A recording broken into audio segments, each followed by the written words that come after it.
Hi guys, we're the Tattoo Teachers. In bed. That's not what you think. It's certainly not. Today we're going to talk to you a little bit about schedule changes. And just schedules in general. As you Yep. can see, we still have Kane with us, and he's excited about making the video. See you in a minute. Back in a minute.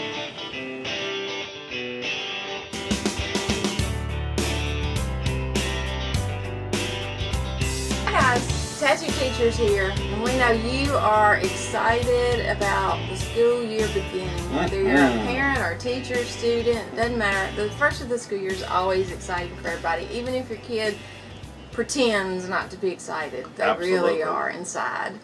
And you're going to get that schedule first, right off the bat, right? Right off the bat, you're going to get that schedule, and hopefully. And I guess this video is mainly for like probably middle to high school. Yeah. Maybe some upper grades, depending on how large the elementary school is. Yeah. I think most elementary school schedules are pretty Kinda well fixed. set. Yeah. And they probably, I've not been in an elementary school, but I doubt they do big masses of schedule changes like at the middle and the high school. The only difference in elementary school would be GT classes if a child were testing into GT, or it was a 504 special ed situation. Yeah, there may have to be some adjustments in Maybe there, so, but right. other than that, shouldn't be anything big. But if you're in middle or high school, the main thing that I want to tell you is just don't panic. Get that schedule. Okay, you may have a boy PE class and you're a girl, or or it happens. you might have 2 science classes. Those kind of glitches happen. We try really hard. Chris and I scheduled together for years when we worked at a 7 through 12 school, and we did the schedule together. So we worked so hard on that schedule and left our daughter unattended a lot more than we should have, probably, trying to get that schedule just right. Well, with her grandma is what I mean. Trying to get that schedule just right, but there would still be glitches in it. It's just almost impossible to have your child's schedule perfect the first day, although it happens, occasionally. All of the schedules in the school have to be looked at, and that's part of what the school, at least in my area, that's part of what the school counselor does. They try to check those schedules and make sure everybody's got what they need. I know at our school, the way we did it, and this could vary from school to school, but what we did is we had a form that the homeroom teacher would give out, and it would state, if there's a problem with your schedule, write down what the problem is, and then either give it back to your homeroom teacher, or I had a box set up in the student services area and you could drop it in the box. And then I got to those students by grade, alphabetically is what I tried to do. I tried to start with the seniors, which in our district I saw the seniors during the summer, so usually most of the seniors were taken care of. So I would start with juniors and then work my way down to freshmen, because you have that seniority thing, and so that's what I tried to do at our school. But you need to check with your school counselor or whoever does your schedule changes, and just see what is the procedure.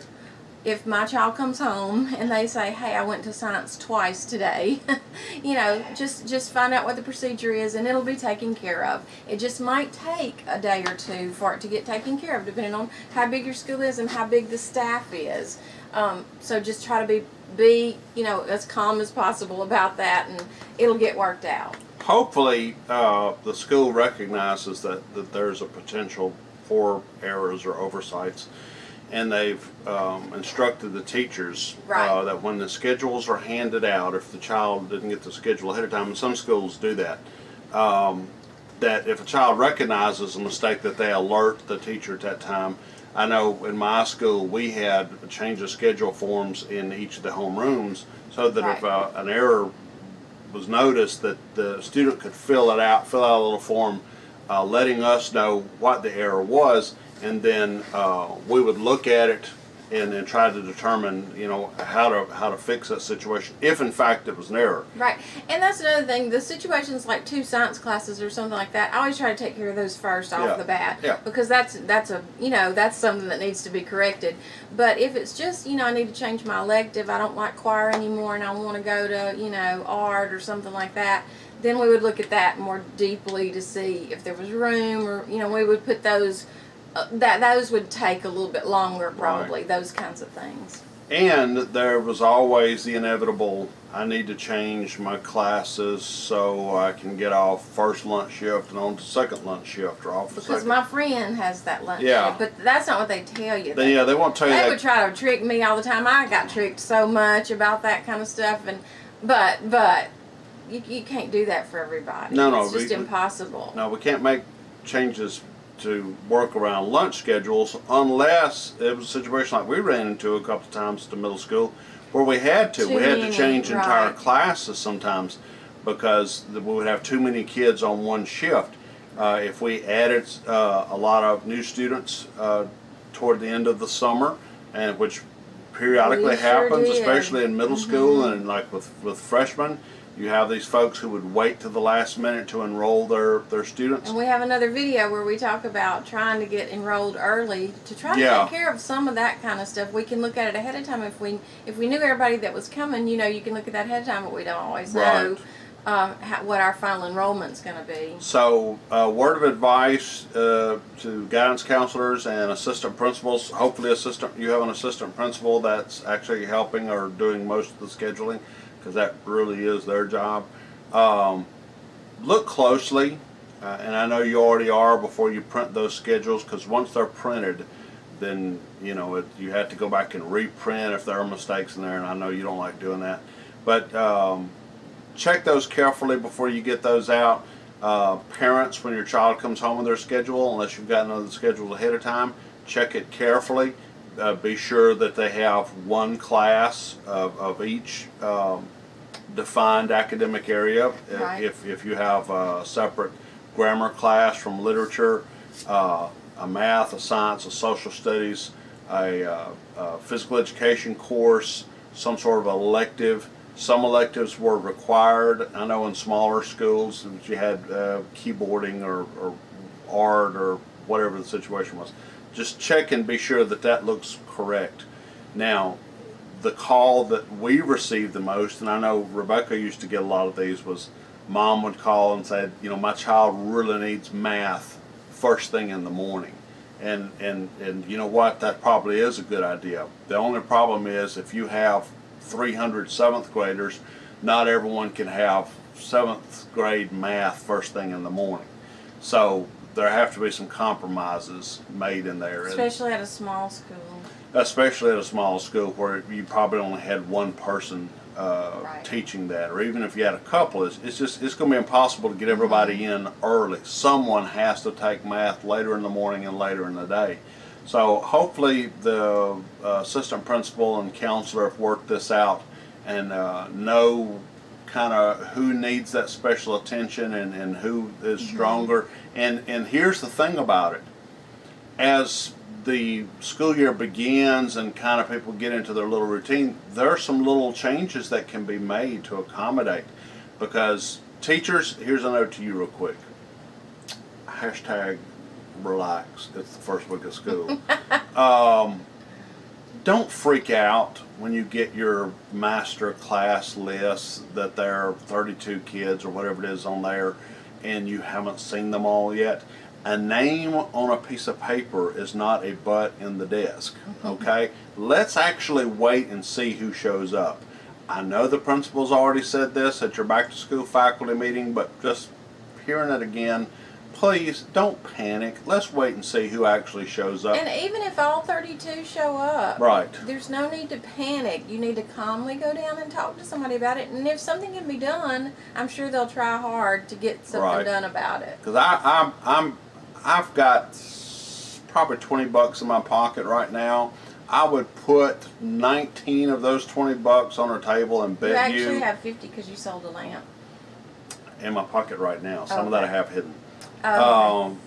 But I would bet 19 of those $20 that the principal, the assistant principal, counselor, someone in the office already knows exactly how many kids are showing up, because your school has to do a head count, especially if you're receiving state funds, and they have to maintain a head count and turn that into your central office, because the central office is not going to give you one stinking dime more than you have heads that can get it, because they're going to take that money and use it for other things.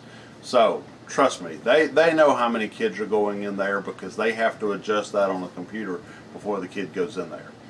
Just relax, just teach them as best you can. Try not to launch into the theory of relativity the first week of school. Just try to get your kids kind of broken into the routine. You learn them, let them learn you, and just enjoy this. Crap, it's hot. You know, just chill until everything can get going, and then, you know, we can start working out. Then you can go down and pound and display your righteous indignation because you have 32 kids and your neighbor only has 12. And stop doing that, teachers. We're going to do a whole video on that part, though, comparing yours, whatever, to your neighbor. We're going to do a whole segment on that just for you guys. It goes on way too much, and there's no reason for it. You're a team. Remember that. We'll explain to you why those rants are misguided. So anyhow, parents, relax on that schedule. Kids, deep breath. Everything's going to be fine. You're going to get the credits that you need. Enjoy your lunch. Doesn't matter if your BFF is there. Shiny new floors. I love the shiny new floors. Yeah. I like enjoy shiny. that vegetable soup and grilled cheese in the cafeteria. I'm gonna miss that so Chicken much. Day. We love Wednesday. Chicken Day. Might have to go visit on those days. All right, guys. That's a quick one. See you next time. Please like, share, subscribe, share it. Please put it out there. Talk about it at school. Talk about it at home. Have a great school year. Have a great school year. We are. See you next. We definitely are. Kane is, Look at this sweet face. Look at that boy. He needs his own channel. He does. See you next time. Bye.